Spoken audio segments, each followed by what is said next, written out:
A lot of federal funding has already flowed to the state of Mississippi or is due to flow to the state of Mississippi in the coming years. I'm thinking of the bipartisan infrastructure bill, of the American Rescue Plan. I've heard, a lot of folks alleging that race and politics were a factor in the fact that more of that money didn't flow to Jackson. What is your view of that? Well, I was the only person in our delegation who voted for the American Rescue Package, which provided over time about $1.8 billion to the state of Mississippi. And the wishes of Congress was that those funds would go out to help local communities during this COVID environment. Well, Jackson, based on the information, has not been treated like all other communities. In terms of CARES money, they were told that in addition to the initial level of scrutiny, you'd have to go to a second level of scrutiny that no other municipality had to go through. The only thing different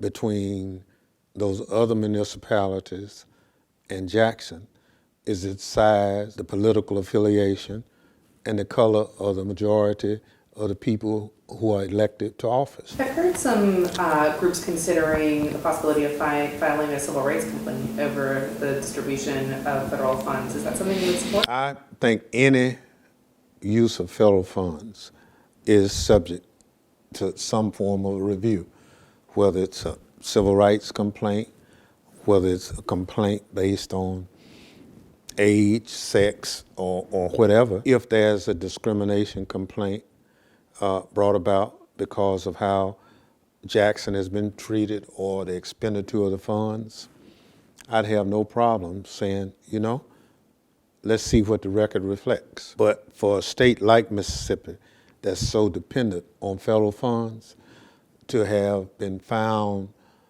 discriminating against a minority-run city, that jeopardizes all your federal funds then. So I think Mississippi, who's absolutely one of the more dependent states on federal funding, would be foolhardy not to address any inequity in the distribution of the funds. Do you think the EPA has acted aggressively enough when it comes to Jackson? Well, they found them in contempt. I think they're going to have to absolutely